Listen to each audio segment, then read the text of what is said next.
بسم اللہ الرحمن الرحیم۔ السلام علیکم اسٹوڈنٹس، آپ کو باکمالی اردو چینل پر خوش آمدید۔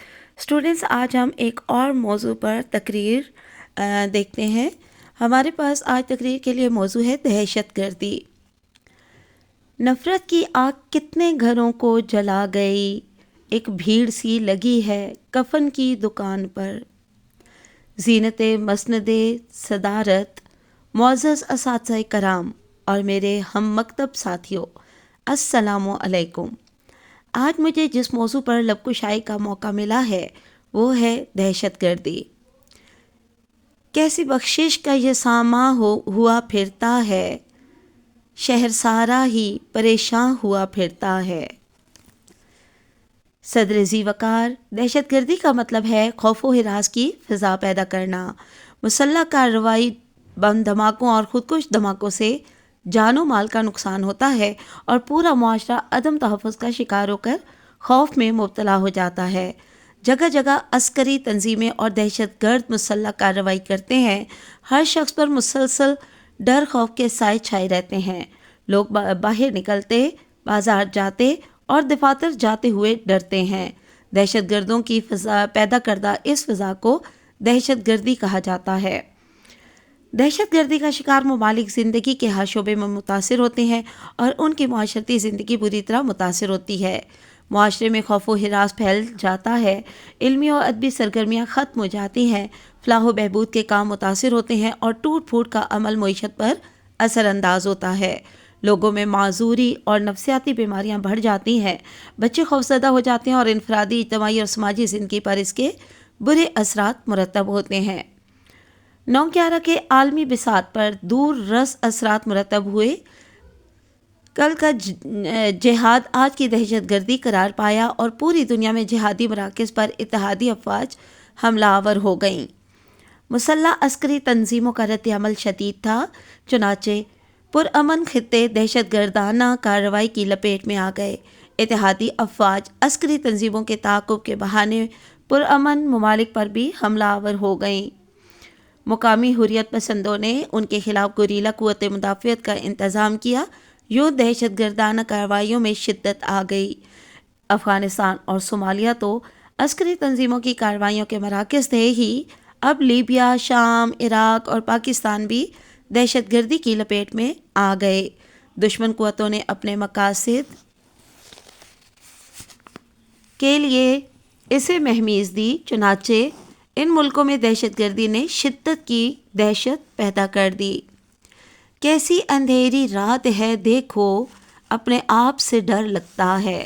صدر مجلس، پاکستان میں موجود دہشت گردی کی لہر میں ہمارے ماضی کے جہادی استعمال ہو رہے ہیں۔ اصل منصوبہ ساز افغانستان میں قائم بھارتی قونصلیٹ اور ان کی ماں راہ ہے، جبکہ افغانی انٹیلیجنس NDS اس میں زور و شور سے معاون ہے۔ ہمارے اپنے پروردہ جہادی اب ان کے ہاتھوں میں کھیل رہے ہیں اور اپنے ہم وطنوں کی تباہی کا مرتکب ہو رہے ہیں۔ پاک فوج اور خفیہ ادارے ان جہادی دہشت گردوں کے خلاف سینہ سپر ہیں اور ان کے منصوبے ناکام بنانے میں مصروف عمل ہیں۔ بھارتی اور افغانی خفیہ اداروں نے ہی BLA بنوا کر بلوچستان میں آگ لگوائی اور اب PTM بنوا کر پشتونوں کو ریاست کے خلاف بھڑکا رہے ہیں۔ سب سے زیادہ قصور ہمارے اپنے لوگوں کا ہے جو ان کے ہاتھوں استعمال ہو رہے ہیں۔ غربت و افلاس کے مارے لوگ پیسوں کے لیے غیر ملکی اعلی کار بن کر دہشت گردی کے مرتکب ہوتے ہیں۔ انسان کے ہوتے ہوئے انسان کا یہ حشر دیکھا نہیں جاتا مگر دیکھ رہا ہوں۔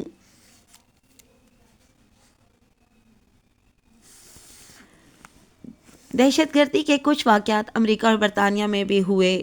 دنیا انہیں 9/11 اور 7/7 کے نام سے جانتی ہے، لیکن دنیا بھر کے عالمی تجزیہ کار اس بات پر مصر ہیں کہ وہ دہشت گردی نہیں تھی بلکہ مطلوبہ ممالک میں کارروائی کے لیے بنائے منصوبوں کے بہانے تراشنے کے لیے ہوا تھا۔ عالمی تصویراتی مقاصد بھی دہشت گردی کی بڑی وجوہات میں سے ہیں۔ اسرائیل، امریکہ اور مغربی ممالک چونکہ شرق اوسط کے جغرافیائی ڈھانچے کو بدلنا چاہتے تھے، اس لیے پہلے وہاں مسلح تنظیمیں وجود میں لائی گئیں، پھر ان کے سد باب کے نام پر فوجی کارروائیاں کی گئیں۔ مغربی طاقتوں کے مفادات اور مشرقی ممالک کے مفادات کا ٹکراؤ دہشت گردی کی صورت میں موجود ہے۔ دونوں اپنے اپنے مقاصد کے لیے مسلح جدوجہد کو فروغ دیتے رہیں گے اور مشرق وسطیٰ میں دہشت گردی ہوتی رہے گی۔ صاحب صدر مذہبی انتہا پسندی کی ایک بڑی وجہ ہے۔ مذہبی انتہا پسندی ایک بڑی وجہ ہے۔ مذہب کے نام پر معصوم ذہنوں کو پہلے روس کے خلاف بھڑکایا گیا، پھر امریکہ سے لڑایا گیا، اب یہ غیر ملکی اعلی کار بن کر اپنے ملک میں دہشت گردی کر رہے ہیں۔ چونکہ فرقہ بندی ہے، اس لیے مذہب کی مختلف تعبیر کرنا کوئی مشکل نہیں۔ چنانچہ مذہبی حوالوں سے مذہب کے شیعائی لوگوں کو اللہ کی راہ میں لڑنے کے نام پر اپنے مقاصد کے لیے لڑانا کوئی مشکل نہیں۔ یوں صومالیہ کی الشباب ہو، پاکستان کی حرکت الانصار، جیش محمد، حرکت المجاہدین، حزب اسلامی وغیرہ ہوں یا عالمی القاعدہ، سب مذہب کے نام پر ہی عسکری کارروائیوں میں ملوث ہیں۔ میں یہ کس کے نام لکھوں جو علم گزر رہے ہیں، میرے شہر جل رہے ہیں، میرے لوگ مر رہے ہیں۔ دہشت گردی ختم ہو سکتی ہے اگر دہشت گردی کے اسباب ختم کر دیے جائیں۔ اگر عالمی طاقتیں اپنے مفادات کے لیے دہشت گردی کرواتی ہیں تو ان کا رویہ درست ہوئے بغیر یہ لعنت ختم نہیں ہو سکتی۔ جہاں غربت اس کی وجہ ہے وہاں غربت کا سدباب کیا جائے۔ اگر مذہبی شدت پسندی اس کا بڑا سبب ہے تو مدارس میں اصلاحات کیجیے، ان کا نصاب، ماحول اور تعلیم ایسی ہو کہ بچہ معاشرے کا پرامن صالح فرد بن کر نکلے، دہشت گرد بن کر نہ نکلے۔ اگر دہشت گردی انتقام کے لیے ہوتی ہے تو ظلم اور ایسی زیادتی کا تدارک ہونا چاہیے جو اس کا سبب بنا۔ تحقیق، منصوبہ بندی اور تدارک کے مرحلہ وار مدارج پر عمل کیے بغیر یہ افریت ختم نہیں ہو سکتا۔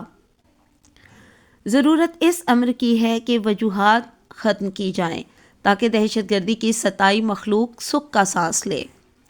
سرفروشی کی تمنا اب ہمارے دل میں ہے، دیکھنا ہے زور کتنا بازوئے قاتل میں ہے۔ جناب صدر، دہشت گردی سے نمٹنے کے لیے اچھے معاشرتی مثبت رویوں کو پروان چڑھانا بہت ضروری ہے۔ ایک دوسرے کو برداشت کرنے کا جذبہ ہونا چاہیے، دوسروں کے حقوق کو پورا کرنے کے لیے ایثار و قربانی سے کام لینا چاہیے، غیر مذہب قوموں کے ساتھ انتہائی بہتر رویہ رکھا جانا چاہیے، ان کو مکمل مذہبی آزادی دی جانی چاہیے اور رواداری کا سلوک کرنا چاہیے تاکہ وہ ملکی اور قومی سطح پر غیر اخلاقی سرگرمیوں میں ملوث نہ ہوں۔ بڑھو آگے برائی کو مٹانے کو، صدائے عام دو اس کام کی سارے زمانے کو۔ دہشت گردی کے شکار ملک کی حکومت کی پہلی ذمہ داری یہ ہونی چاہیے کہ لوگوں کی زندگی اور جان و مال کا تحفظ ممکن بنائے، اقلیتوں کے ساتھ رواداری کا سلوک کرے اور ان کے حقوق کا خیال رکھے اور فرقہ بندی اور نسلی تفرقات کو روکنے کی کوشش کرے، ملک میں اتحاد و یکجہتی کی فضا قائم کرے، معاشرتی انصاف کو ممکن بنائے اور لوگوں کو روزگار کے مواقع فراہم کرے۔ جاری ہے ازل سے یہی قانون الہی، بگڑتے ہیں اعمال تو آتی ہے تباہی۔ شکریہ۔